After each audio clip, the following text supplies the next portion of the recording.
A Knight's Tale is a pitch-perfect sports movie, and I love it. It uses anachronism to great effect to give us the correct feelings, like the "We Will Rock You" introduction or the dance sequence, and it's really funny, but without descending into a low-effort parody of itself. It also has a lot of armour, which means we have many things to talk about, which means, in a minute, we're gonna have Zach. But in something of a departure for the norm, we'll be saying mostly good things. There is not a lot of "just stab me now" here. Unless you're talking about Jocelyn's hairdos. I know, I'm sorry, I know it's deliberately anachronistic, but I just can't, even with this hair.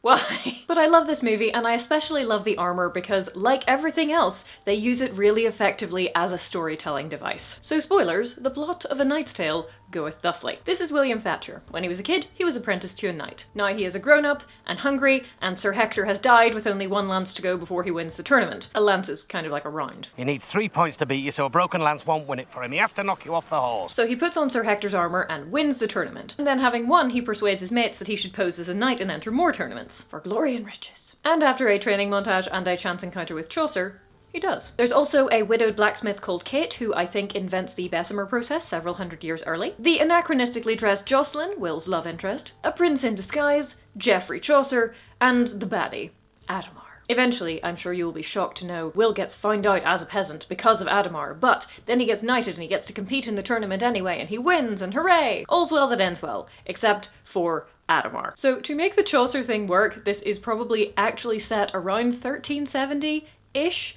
but the armour to me looks later than that. Maybe 15th century? If you've been here for any length of time, you will know that historical accuracy is not really my forte, so I brought in some help. Zach. Hi. This is a movie about jousting, and you do jousting, so I figure you will know what kind of time period are we looking at here in terms of the armour? Well, a lot of the jousting details in the film are from the 15th or 16th centuries, even though it's supposedly set in the 14th century. Back in the 14th century, most jousts used shields, but by the 16th century there were some styles of jousting that had got rid of shields altogether and instead relied just on the armour to protect the wearer. Just like modern sports, there are lots of proponents of each style, and shields never really went away. But Adamar is only interested in the most up-to-date equipment. And in the film's world, that's the 16th century style of jousting. How stylish of you to joust in an antique.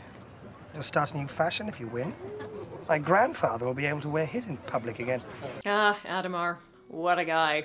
We'll come back to him. Will's starting armour is probably the least accurate one in the film. It's been specifically designed to look shabby and ill-fitting, which is probably right for an armour that's 20 years out of date and made to fit somebody else. This is a great example of how this film uses anachronisms to help explain something within the story. Modern audiences wouldn't pick up on which armours would be out of date compared to Adamar's. So they had to design an ahistorical armour that is specifically designed to look old and out of date to the modern eye. A common sports movie trope is, of course, having to use the oldest, tattiest equipment, at the beginning at least. Sometimes, like Will, you get really awesome snazzy equipment halfway through, but having really tatty equipment at the start is an excellent visual clue that you have more things to overcome than all of your other competitors. So Will's armour, which is formerly Sir Hector's, looks just kinda bad aesthetically, and then it gets damaged. It is possible to forge weld two pieces of steel back together again, although I'm not sure that I would want to joust in an armour that had been fixed like that. Every time you reheat and rework steel, it messes with the molecular structure of it. Historically, they wouldn't have known the science behind it, but they definitely would have known the effects. However, Will shows time and again that he puts the opportunity to joust ahead of his own personal safety. So it's entirely within character for him to get a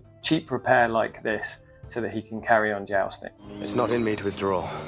Yeah, that tracks. Hardship upon hardship, the equipment has gone from bad to worse. What will our heroes do? Use the power of friendship, of course, or in this case, use the power of not being a jerk to female blacksmiths. So partway through the film, Kate the blacksmith, who, as I said, probably invented the Bessemer process several hundred years early, makes Will some new shiny armour, and it's so beautiful. It's also very modern looking. That's a pretty accurate assessment. It's not really a historical armour, but it's been designed by someone who has a really good idea of how and why armour works. It borrows ideas from lots of different historical harnesses, and it puts them together to make a distinctly modern armour that is rooted in how and why armour works.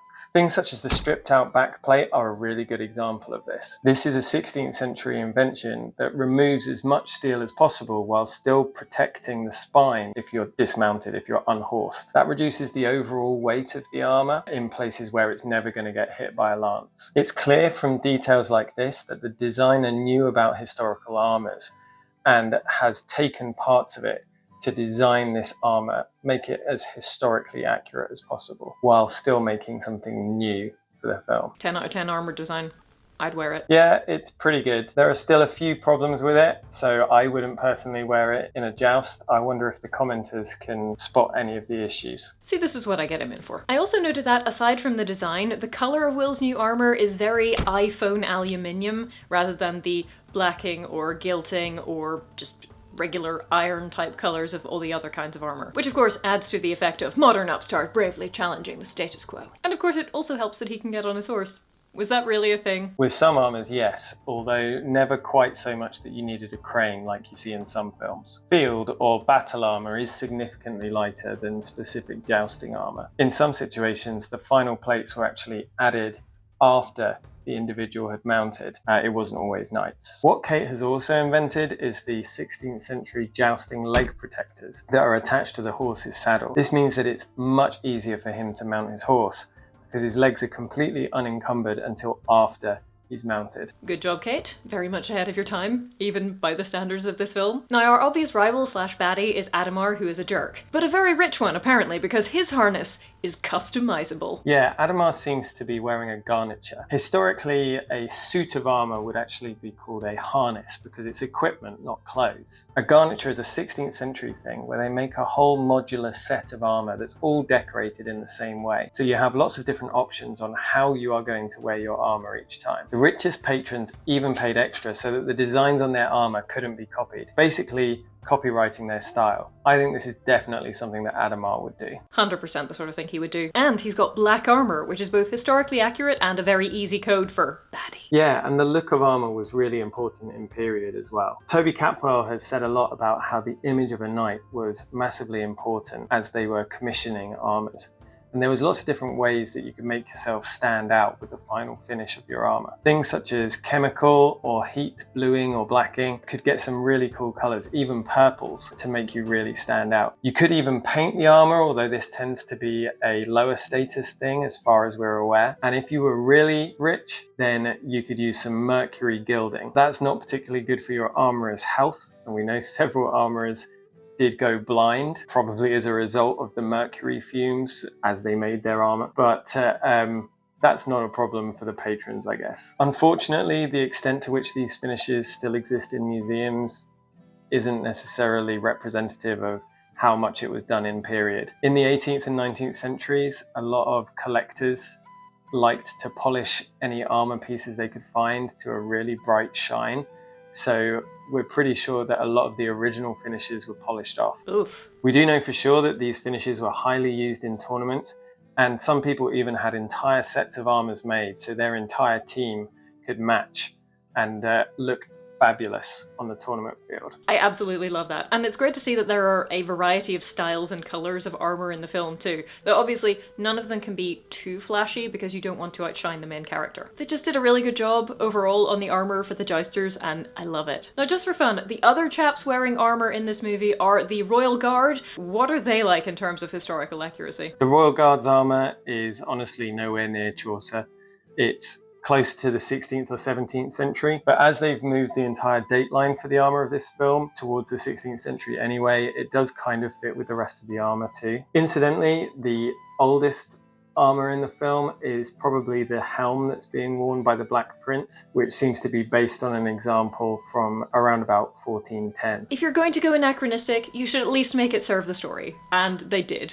And it's glorious. Thanks, Zach. I'll take any opportunity to talk about armour. That is about all we've got time for today. We are still operating on a reduced schedule because I'm still trying to write this gosh darned book. Everything is pain, but I have an editor now and she's fantastic, so it's less pain than it was. Thank you for watching. I hope you enjoyed. I will leave a link to Zach's channel below and I will see you all soon.